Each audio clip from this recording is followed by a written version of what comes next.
So it begins.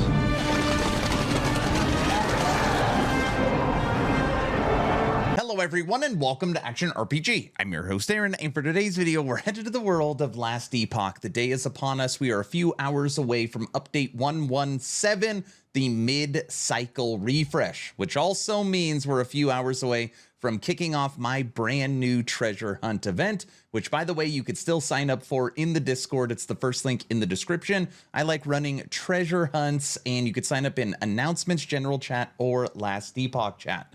On top of that, we are 2 hours away from kicking off my second subathon, which I feel extremely nervous about. The last one was absolutely insane. It went for 31 days. This one will also be uncapped. I certainly don't expect it to be as long as the first one, but we'll have special guests, we'll have game giveaways, we've got goals and different things we're going to do. It should be a fun event, so make sure you come by the stream in a few hours. Now, I've been getting asked over and over and over and over and over and over and over again, which is great. Aaron, what builds do you recommend? Give me something fun, maybe something I haven't played. This video is going to be extremely short, and I just thought I would do a quick, hey, here's my top 3 build recommendations. And these builds, I'm not talking like one-shotting Aberoth. I'm not talking about this is a 10,000 corruption pushing build. 3 builds I have recently played, recently updated, and had an absolute blast. So that is what we're going to go through today.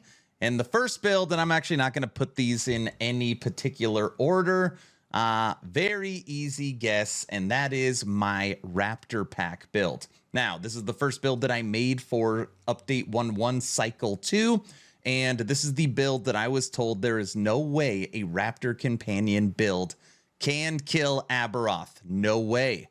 And I took that to heart, and I'm happy to report that Raptor Pack did take down Aberoth. I literally have the video proof inside on my YouTube channel, and we had to prove all those naysayers wrong. Obviously, the Raptor Pack build is focused around the new Tooth Sword, and it allows you to summon raptors up to your companion limit. You can technically have up to 6. I ran it as a pack of 5, and that is the only item needed. And one of the reasons I'm recommending this, 1, I think it's fun. 2, it is very different. And 3, obviously, it can kill Aberoth, which means it could clear all content. So if you haven't given Primalist a shot, if you haven't given Beastmaster a shot, and if you haven't given Raptors a shot, this is one of my build recommendations. And by the way, I should have said it right at the beginning of the video. All of these builds are linked in the description. Okay.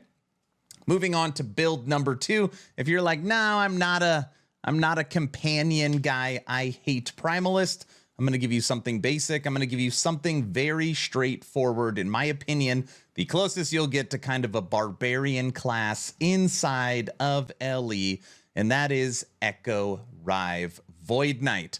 This is one of literally the most straightforward builds. You run around, Rive kills everything, and it echoes. It is just an absolute melee bruiser. This build obviously can also kill Aberoth. It is very, very easy to gear. There's no items that are absolutely required for this build, but obviously there's a lot of best in slot. And melee, I know, normally gets hit pretty hard, and people are like, oh, melee sucks in Last Epoch.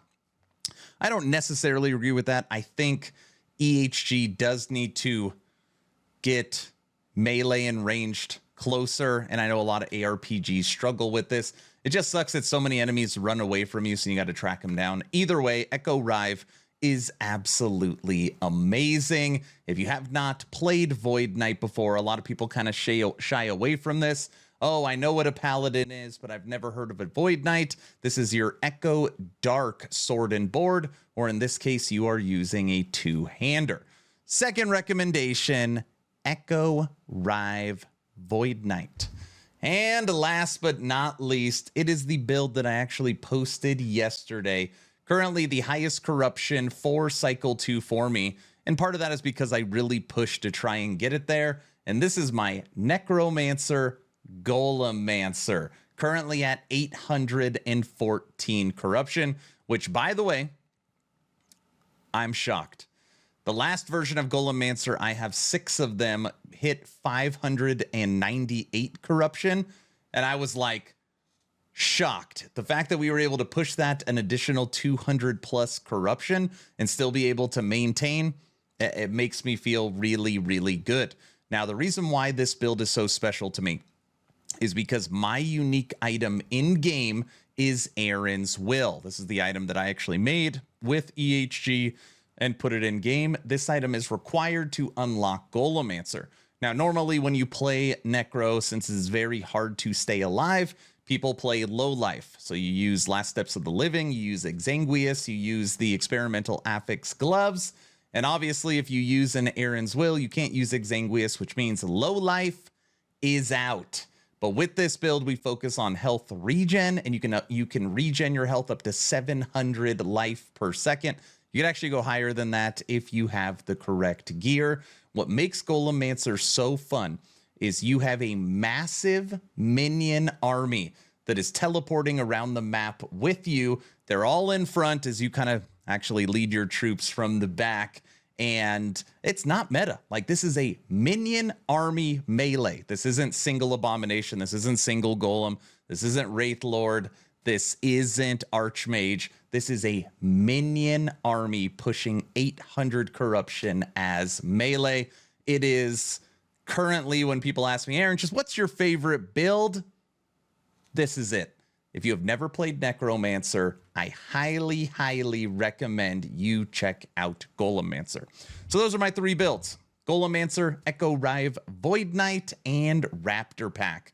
I almost went all 3 minion builds because I love minions so much, but decided I needed to throw in some melee.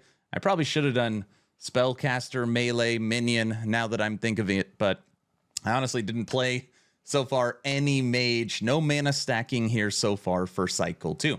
But anyways, those 3 are my recommendations. Make sure you check out the Discord. Over 4,200 members. Game giveaway every 2 weeks. We have the treasure hunt is still up for 2 days where you could sign up for it, which kicks off in a few hours. And we're kind of the unofficial voice chat for Last Epoch. So if you're ever looking for a game or you want to get on voice chat, make sure you get into the Discord. Subathon kicks off in 2 hours. It's going to be insane.